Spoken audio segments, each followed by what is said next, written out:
हमारे कर्मों का हिसाब भगवान देखता है और वह कर्मों के हिसाब से आपको अपने कर्मों का फल देता है।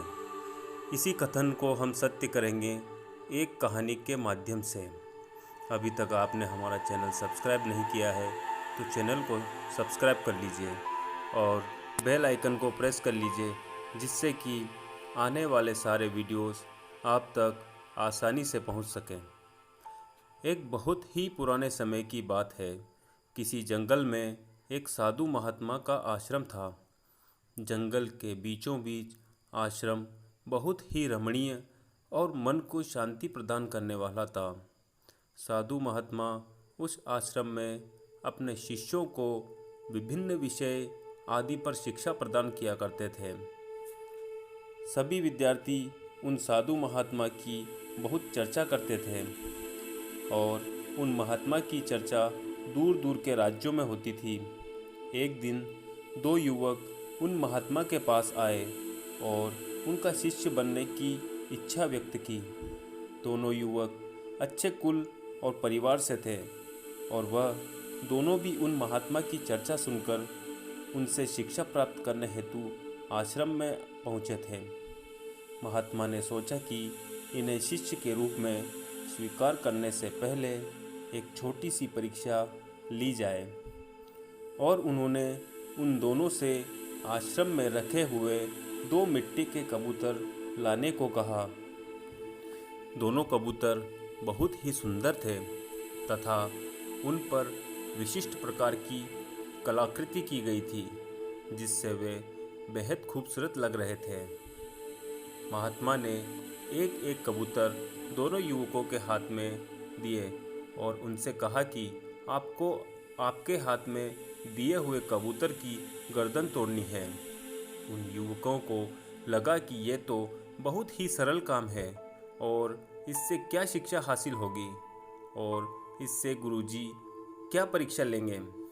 किंतु गुरुजी ने इनके सामने एक शर्त रखी। महात्मा ने कहा कि आपको इन कबूतरों की गर्दन तब तोड़नी है जब आपको कोई देख ना रहा हो।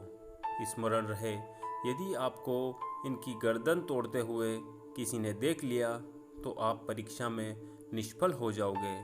जैसे ही आप गर्दन तोड़ लो, मेरे पास आप चले आना।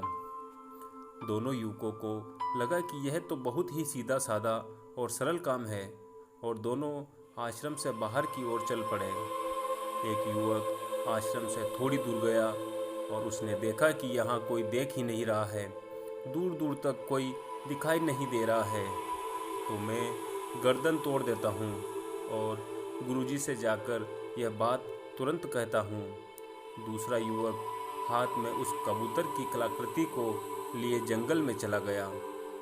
जब वह एक घने जंगल में पहुँच गया, तब एक पेड़ के नीचे वह बैठा और कबूतर की गर्दन तोड़ने का फैसला किया। किंतु जैसे ही वह गर्दन तोड़ने वाला था, तभी उसकी नज़र एक पेड़ पर बैठे एक पक्षी पर पड़ी। तब उसने सोचा कि अगर मैं यहाँ गर्दन तोड़ दूँगा तो ये पक्षी मुझे देख रहा है, कोई और तरीका अपनाना होगा। कुछ विचार करने के बाद वह युवक पास की झाड़ियों में जाकर छुप गया। उसे लगा इन झाड़ियों में मुझे कोई नहीं देखेगा और मैं गुरुजी का दिया हुआ काम पूरा कर पाऊंगा। किंतु उसने देखा कि झाड़ियों में छोटे छोटे कीट पतंगे और मक्खियाँ थीं और वह भी उसे देख रही है। यह सोचकर वो झाड़ियों में कबूतर की गर्दन नहीं तोड़ पाया। कुछ समय विचार करने के पश्चात उसे एक उपाय सोचा। उसने एक गड्ढा खोदा और उस गड्ढे में बैठ गया। अब उसे लगा कि मुझे कोई नहीं देख रहा है, तो उसने कबूतर की कलाकृति की गर्दन तोड़ने का फैसला लिया।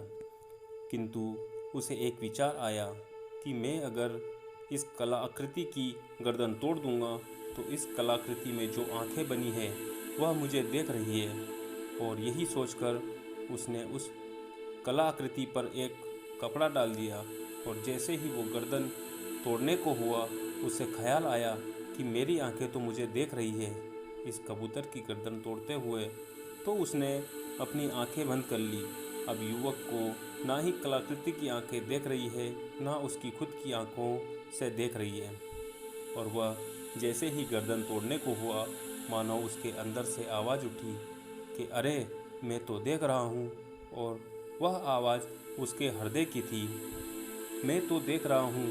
अब वह युवक पूर्णतः समझ गया कि गुरुजी की कसौटी जिस शिक्षा की तरफ इशारा कर रही है, वो युवक उस कबूतर की कलाकृति को लेकर गुरुजी के पास पहुंचा और उसने कहा, क्षमा कीजिए गुरुजी, मैं आपकी दी हुई कसौटी पूर्ण नहीं कर पाया, क्योंकि हर समय कोई न कोई मुझे देख ही रहा था। अंत में मुझे आभास हुआ कि अगर बाहरी दुनिया मुझे नहीं देख रही, तो मेरे भीतर बैठी हुई अंतर आत्मा तो मुझे हमेशा देख रही है। इसी कारणवश गुरुजी, मैं आपकी परीक्षा पूरी नहीं कर पाया। इस बात के लिए मैं आपसे क्षमा प्रार्थी हूँ। गुरुजी ने कहा, हे नवयुवक, तुम इस कसौटी में असफल नहीं, किंतु पूर्णतः सफल हुए हो। और यही शिक्षा एक कसौटी के माध्यम से मैं आप दोनों को देना चाहता था। हर एक मनुष्य को यह स्मरण रखना चाहिए कि हमारी हर एक क्रिया और कर्म पर परमात्मा की नज़र है। कोई भी कार्य उस अपार शक्ति से छुपा हुआ नहीं है। इसलिए कोई भी कार्य अगर इस बात को ध्यान में रखकर किया जाएगा, तो अनुचित कार्य करने से पहले हमारे कदम स्वयं रुक जाएंगे। अगर आप लोगों को यह कहानी अच्छी लगी हो, तो हमारा चैनल सब्सक्राइब करें और वीडियो को शेयर करें और बेल आइकन को प्रेस कर दें, जिससे कि आने वाले सारे वीडियोस आप तक बिना किसी रुकावट के आसानी से पहुंच